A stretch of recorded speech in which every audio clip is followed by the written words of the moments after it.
अस्सलामु अलैकुम वरहमतुल्लाहि वबरकातुहू। नाज़रीन, जैसा कि आपके इल्म में है, हम सीख रहे हैं कुरान पाक तजवीद के साथ। आज हम इंशाअल्लाह अज़्ज़ व जल सूरतुन नास तजवीद के साथ सीखेंगे और आपने इस सबक को गौर से सुनना है। इंशाअल्लाह इसकी वजह से आपकी नमाज और कुरान करीम दुरुस्त होगा। चलते हैं सबक की तरफ। अऊज़ु बिल्लाहि मिनश शैतानिर रजीम। बिस्मिल्लाहिर रहमानिर रहीम।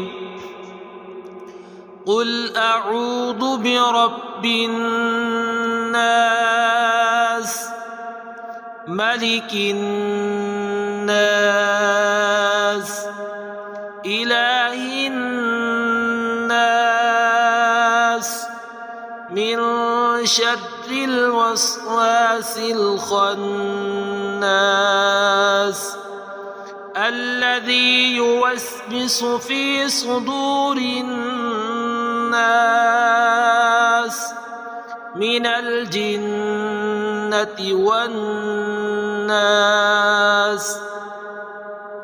नाज़रीन, इस सूरत के अंदर तकरीबन नून मुशद्दद का गुन्ना है हर आयत के अंदर, और इस गुन्ने की मिकदार जो हो वो एक अलिफ होती है। एक अलिफ की मिकदार नाक में आवाज़ रखनी है, इसको गुन्ना कहते हैं। और इस सबक को आप तवज्जो से सुनेंगे तो इंशाअल्लाह आपकी जो गलती आती होगी वो दुरुस्त हो जाएगी। मिलते हैं इंशाअल्लाह ज़ुजल नई वीडियो में। अगर आप हमारे चैनल पर नए हैं तो इसको सब्सक्राइब करें ताकि हमारी हर आने वाली वीडियो आप तक बआसानी पहुंच सके। अस्सलामु अलैकुम वरहमतुल्लाहि वबरकातुहू।